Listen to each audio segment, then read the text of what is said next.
Hello again, Belmont Artist. This week for our project, I'm going to do something that you might have done with me in the past, and I've done it the past couple years, and it's just been so much fun for me. Such a neat thing that everybody loves this, and it's an optical illusion art piece. If you've done one before, then this should be pretty easy. If you haven't done one before, then follow along. It'll be great. I would love for you to do this with me. All you're going to need to start with is a pencil, a piece of paper. Now this one does help to use a Sharpie marker. If you don't have one, then we might be able to do this again later in the school year when you're here with me, because I have a lot of Sharpie markers. So they just don't last very long. So anyway, what we're going to do first is we're going to take our piece of paper and we're going to draw a curvy line. Now when I say curvy line, we don't want a zigzag line. We just want more of like a wavy kind of line. So I'm going to take, I'm just going to do mine in marker because I know kind of what I'm doing right now. And I'm going to start from off the page and go all the way across. Not a straight line, but I'm going to make a curvy line. Watch this. It's got some lumps to it, but not too much. So there. Mine is just like that, okay?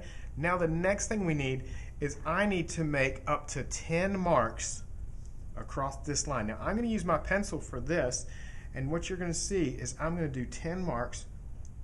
One, and they're going to be not all the same. Some are closer and some are further away. So there's 1, 2, 3, 4, 5, 6, 7, 8.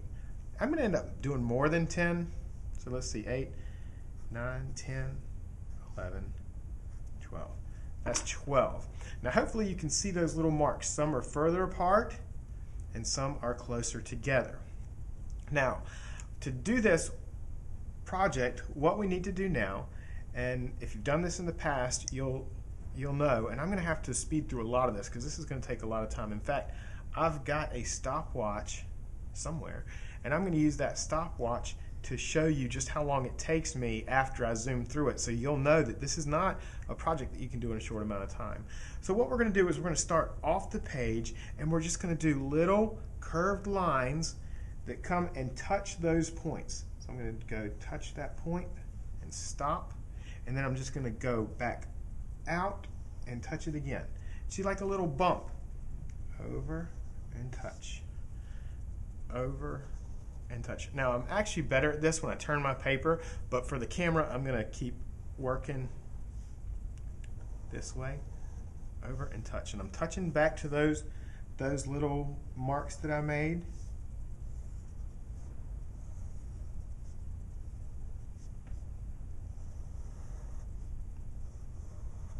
And then I'm going to go straight off the page, just like that. Now that I've done that, I don't need those little marks anymore, so I'm going to take my eraser and I'm just going to erase over top of them. Really can't see much of them, or I only see a few of them sticking up. And actually, in the end, I probably wouldn't have to do this at all. So it kind of looks like a roller coaster with just bumps on it now. Now what I do is I'll start in the middle. That'll show you. I'm going to start at the same point, and I'm going to go over, and I'm going to land on the same spot. Don't land in the middle or you lose the optical illusion. So what you do is you start at the same spot that you were, and you bump over the last bump and touch back down. So then I go all the way over, touch back down. Always going back to the same point. That is your anchor point. You always go back to that. See, since I started in the middle, I have to go. I started in the middle so you can see that I'm always hitting that same point. Always going all the way back down. Always touching that same point. That's important, because I'm going to show you this time what not to do. I do not want you to come and do quick. You see there? I'm not touching right there. It has to touch all the way back down. See, that's how I can fix it, but it doesn't work as well as if you actually go all the way into that gap. Because what happens is every time that marker goes into that gap, it leaves a darker mark that shadows out, and that's going to be part of the optical illusion. Now you can keep doing one side, or you can flip it. I'm going to flip mine, and I'm going to start doing it on the other side. Now the other side is the same thing. I start off the page and I hit that same mark. It has to be always that same anchor point.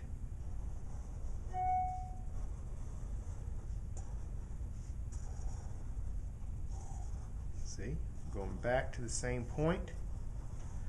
You don't have to rush it.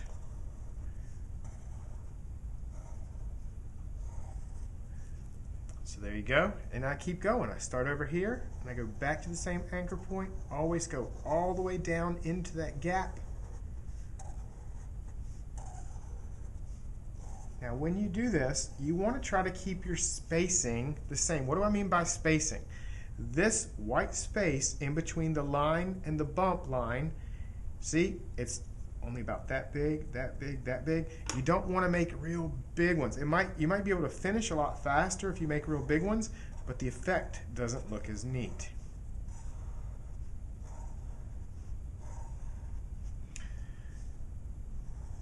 So then I keep going.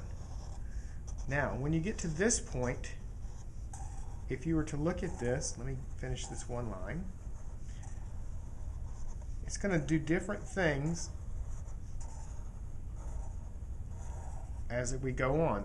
Right now, if I turn it this way, it looks like a girl's ponytail with lots of ponytail holders in it. As we do it a little bit more, it starts to look like a stack of pumpkins, like they're falling over or something like that, or a stack of onions. See, I missed. I want to go all the way down to that gap.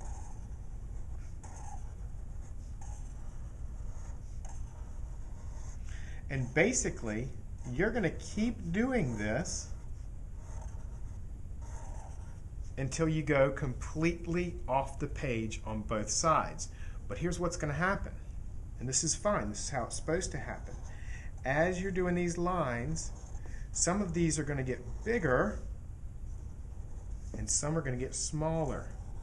You see that one? It's getting shut out. But when you're doing this, you always do a whole line all the way across. You don't just do one at a time, because if I decided, oh, I just want to do this one, all the way off the page, you won't get the same illusion that you would if you do it a little at a time. Because what happens is, see how this one, oh, it's closing this one out, and this one's getting smaller. And I'm going to show you on the next couple paths what it does when those get closed out. See, this one's getting real big, this one's getting bigger. Uh-oh, look at this. Now this one's getting real small. What's going to happen to it? It's going to get completely closed out, and then these two are going to touch together, and that's fine. Now once you've learned to do this, you can actually add in more little lines of these things later. So I'm going to turn this over and I'm going to keep going, but right now I'm going to go get my stopwatch, and I'm going to put my stopwatch here beside the paper, and hopefully you'll be able to see it. If not, I'll show it to you afterwards so that you can see just how long it takes.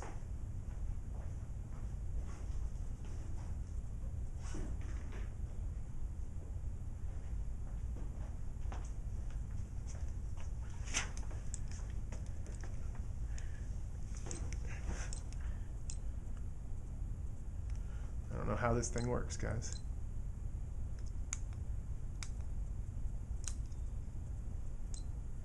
There we go. All zeros. I'm going to hit start now. All right, I'm going to leave this over to the side while I do this.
just that part that I timed took 12 minutes and like 12 and a half minutes. And that was just drawing non-stop.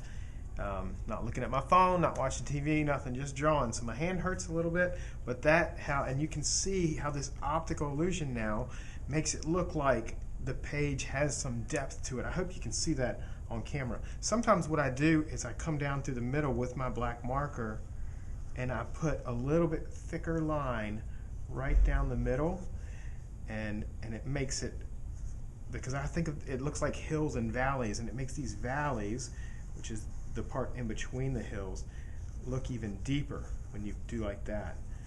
And so I really don't have time to make a whole nother video about how to color this, and that's something we can do later, but I'll show you the technique real quick, and then I need to end this video because it's going to be too long. So usually what I do is I just pick two colors. So I'm going to pick a green and I don't know if I like that. Let's do a blue and let's do a blue and an orange. That's a good combination that I like. And so what I'm going to do is I'll choose to, like, this one will all be blue, this one will all be orange, and you can do many colors as you want. But here's the technique: to keep it three-dimensional, what you do is you start, pick your color and go real dark here on the edge, and then as you come to the middle, you fade up. Real dark toward the edge, fade up. And you keep doing that. Now, what you can do is you can do them all like that. And so right in the middle, it'll be almost white. But you want it dark on the edge and light towards the top. Now, if I were to do this coloring, this would take me a very long time. And we've done these in class before, but we would do it over multiple class times. The only way that you can finish this in a short amount of time is if you just concentrate and get down and you know, really put your mind to it. Usually I don't have time to do these in class because I'm helping other students. So you can see there, you leave it light, and then for your next color, I would start real dark on the edge and same. Now don't go all the way down the edges because you'll lose some of the effect if you just go all the way down one side and all the way back up the other. Do one little slice at a time. And you just keep doing that. You'll have these colorful things going up and down. I would love to see, if you have tried to do this with me, I would love to see it, and hopefully we'll be back in school soon and you can say, hey, Mr. Fender, you know, I want to do that optical illusion thing, and we can do this. I love this. Is one of my favorite art projects. It really gives you a lot of control and the ability to control your lines, because lines are one of the main elements of art. It teaches you about shadows, and it teaches you about shading. Shadows, shading, line, curved lines, sore hands. I hope you do this with me. Keep doing art, guys. I'll see you real soon.